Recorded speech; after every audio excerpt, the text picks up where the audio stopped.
السلام عليكم ورحمة الله وبركاته ما تيتay saacadu 10:58 minute ay sabti hore tahay halkan waxa ku jira Muuse Carablo baa ku jira oo jidka inta kilomitir u soo waxay saaxiibkii xabad Muuse xafladiina soo dhacday Muuse ay nooga sheekayn Muuse soo dhawow صاحب waan dhawahay walaalkay qaali waan dhawahay horta jawi qurux badan baan soo qaadanay صاحبك يا مثلا aragnay Allah horta saan u soo baxnay iyo sidaan ku nimidnaba ma garanay jidku lama dhibin daafka ficil baan iyo waxba noo muuqday sawir baan noo muuqday waan nimidnay xafladii sidaan doonaynay iyo si ka fiican waa u dhacday dadka inta gudaha ku jirta iyo inta dibadda joogta waliba badnayd haday inta dibadda joogto gudaha noogu soo gali lahayd meesha ka dhici lahayd marka dawladii deedar labaad ku tagtay umarka horeeyo waxay yiraahdeen maadaama dadkii ay gali kari waayeen meesha aan qabano xarkubadii la iskugu tago xafladaasina caawa dhacaysa annagu sidaan nahayna imka alaabtii aan soo xirxiranay hadda sidaan nahay Djibouti aan soo jeednaa shoogii Djibouti ka dhacay xafladii kala halkaas aan diyaarin lahayn hawluhu saas u socdaan qurba joogta hawsheedu waa taalaa xaqan kale Soomaaliland hawshoodu waa taalaa adu geeska Afrika deeq ha waka ما شاء الله aad baad u maasatay Muuse dadka ka yimiday haday aqoonyaha tahay haday maaragtay dadkii maaragtay fanka ku jira tahay haday dadkii maaragtay bulshadii tahay haday mas'uuliyiintii tahay intaba Djibouti iyo Ethiopia oo dhan baa laga yimiday dadka yimiday ee saadoo kale Djibouti ka yimiday maxaad oranaysaa saaxiibayaal waxaan leeyahay kelmad carabiyaad tiraha maxay waajibkaagii baad gudatay bay ka dhigan tahay adu Soomaalihan marka lagu macneeyo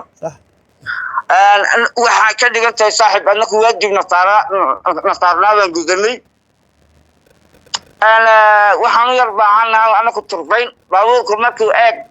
iyaba turbayn u baahan yahay marka in riixid badan u baahan yahay baa laba kala yihiin annagu turbayn yar uma baahnayna waa ka ما شاء الله maxaad in dadka ku nool copyright ee dadka maskaxdooda iyo hadalkooga ku qaraabsada rag iyo dumar labadan qaaqle ma ahine rag iyo dumar maxaad u sheegaysaa in la is respecteeyo la is dhawro oo qofku waa Soomaali haddii copyright ay ku qaadayaan inay xaq dhawraan dadka hay ku nool yihiin heesooga maxaad oranaysaa horta fanka xeer baa u yaalay aan deesaan ku garaadaysanay annagu inta fanaan ku dhex jirno haddii imika la sameeyo la tiriyo 7 sano 8 sano way noqonaysaa intaan fan ku jiro xeer iyo kala dambeyn iyo wax bay leedahay deed xabad heesoo qofka leeyahay markaad qaadaysid waa inaad qofkii weydiisatid oo tiraahdo walaalo heeskaaga ma qaadi karaa ma ii fasaxday laakiin ciidan ka qaadiyo koobi waan iska sameeysanay oo taasi adduunka kama dhacdo ما شاء الله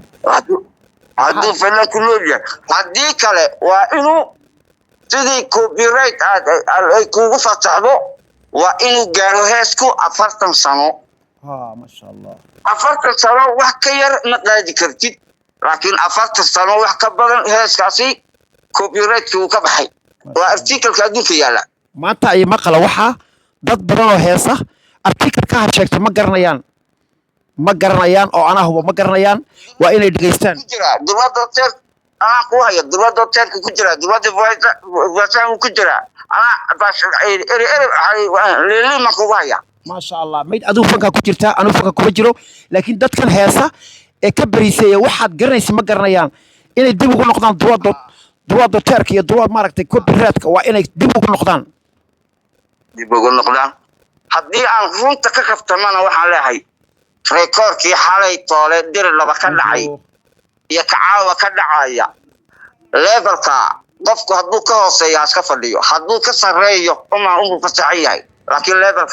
lamida hadda barta la soo dhigan leeyahay ما شاء الله Muuse maxaad leedahay dadka dibadda ka soo halgamaya ee diasporaga meel kastay joogaan rag iyo dumarka gaar ahaan dumarka dhiiga u shubay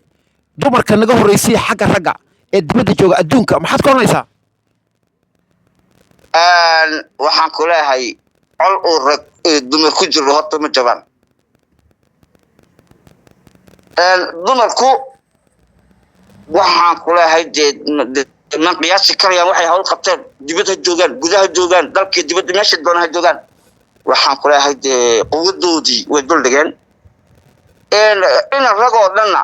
wallaahi guntigu dhiishaas kaga dhigay quruxdeediina waa adiga arkaya dee midhihii u horreeyey maasha allah maasha allah maasha allah way soo baxeen maasha allah erey baan ka qoray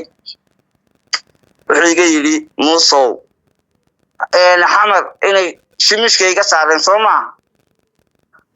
hadda isku joog baa lay xidhi yidhi fanka isku joog baa lay xidhi hadda laysoo qabto ereyga baan ka qoray maasha allah maya dad badan baa ogaaday xabad waxa uu yahay inuu legend yahay uu soomaali dadka ugu horeeya yahay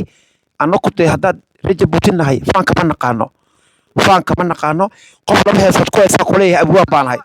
waana nagu kalifayaa run baa kuu sheegayaa waana nagu kalifayaa inaan faano haddaan faani doonaana maasha allah maasha allah maasha allah dadka maaragtay tira dhaba jooga ee dj mango fatu in salaaga caashiqa iyo dhalinyarta ka yimid jigjiga ee walaalkood u yimiday iyo intii heesaysay maxaad ka oranaysaa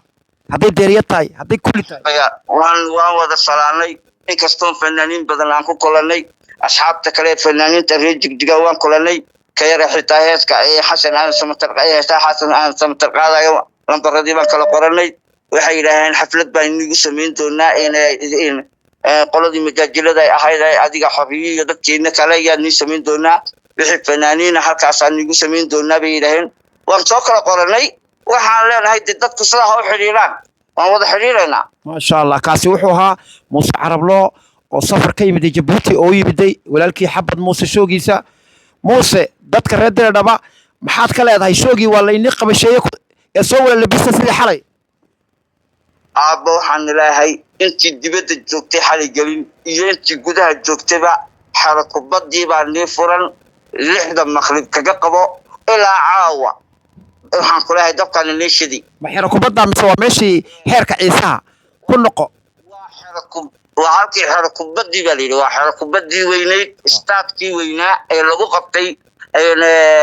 bisheedii